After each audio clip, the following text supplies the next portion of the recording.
So much for joining me on the Mark Divine Show. Super stoked to have you here today. Appreciate your time. Yeah, glad to be here. Thanks for having me, Mark. Yeah, no, I'm stoked to talk to you. As we were just chatting a little while ago, I'm a big fan of NYU. I know you're a prof there, but that's where I got my MBA. Suffered through about 4 years. I went first. I didn't tell you this, but I went first for a really unique program called it was a Master's in Science and Accounting program done in conjunction with the big 8 accounting firms.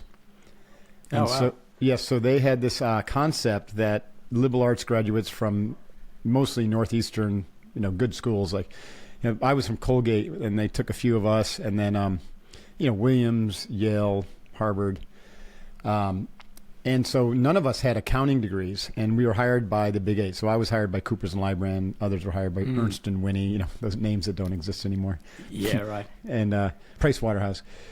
And we all went as a cohort, about 75 of us, to NYU to get a master's in accounting while we worked at those firms to develop the fundamental skills of auditing. And then that qualified us to become certified public accountants in New York State.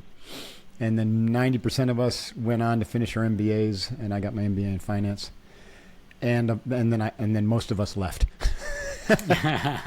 However, I will say the program was a success in that one of my best friends from Colgate went through the program with me, and he ended up staying at Ernst, what became Ernst & Young, and he's the global chairman and CEO to this day. He's been in that role for the last 5 years, Carmine DeCibio, and so it worked out for at least one.